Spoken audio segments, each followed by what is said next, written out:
This is the 2024 Mercedes-Benz C63 E-Performance. Probably the most controversial car Mercedes has ever made. This car used to be a twin-turbo V8 engine. It is now a 2-liter, 4-cylinder with a hybrid electric engine bolted onto it. It makes 671 horsepower, which is absolutely ridiculous, but is America ready for a 4-cylinder AMG in the C-Class variant? I don't think they are. There's no doubt that this is one of the coolest looking sedans that Mercedes has ever made. The ground effects on the car, the hood, exhausts on the side.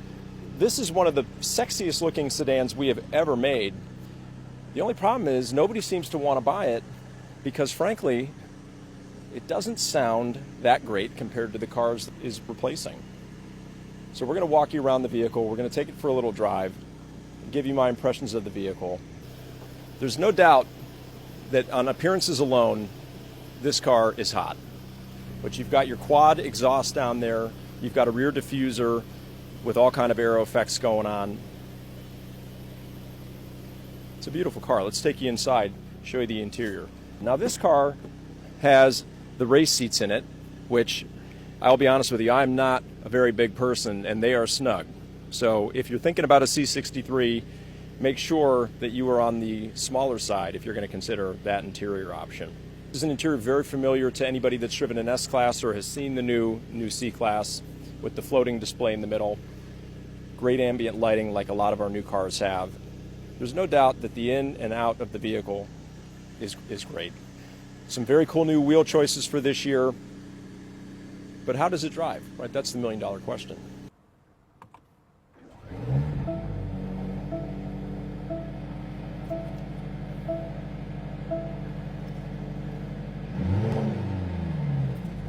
All right, we're going to leave the car in comfort mode here to get a feel for what it would be like on a daily drive.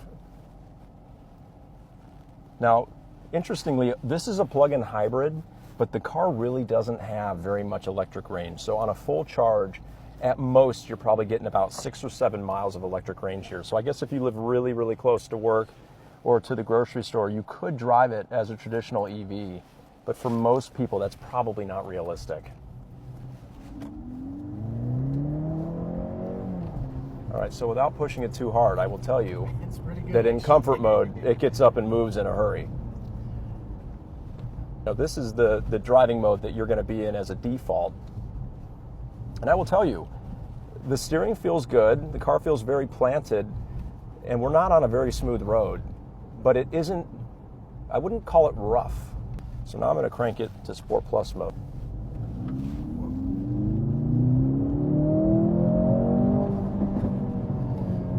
So, holy cow. The car definitely gets up and moves in a hurry, and that's a rolling start, by the way. So the 0 to 60 time on this car is under 3 seconds. It's 2.9.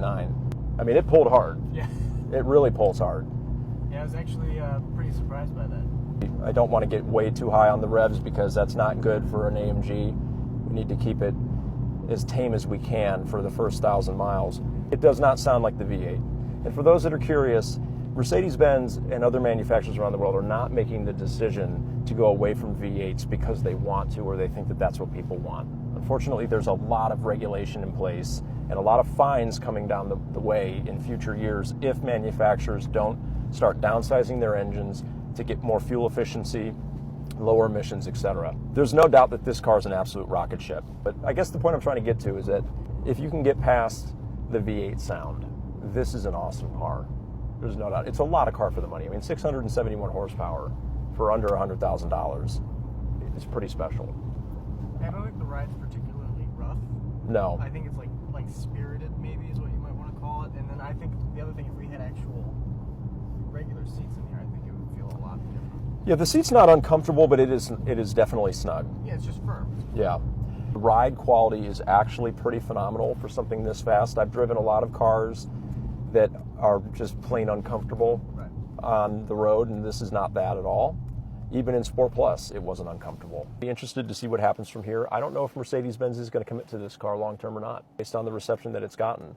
I also think that people have generally just not given it a chance. They've written it off before they've even looked at it. But it is stupid fast. I've been in a lot of fast cars, and this thing is quick. We have sold 2 of these, and the 2 people that have bought them love them. It is possible to fall in love with this car. If anybody is on the fence about it, I would definitely encourage them to drive it. And remember, this is a 4-door, okay? The C63 used to include the sedan, the coupe, and the cabriolet. The coupe and the cabriolet are going to probably make a V8 comeback in the form of the CLE. But for somebody that needs a little bit more utility, like right now, we're driving electric.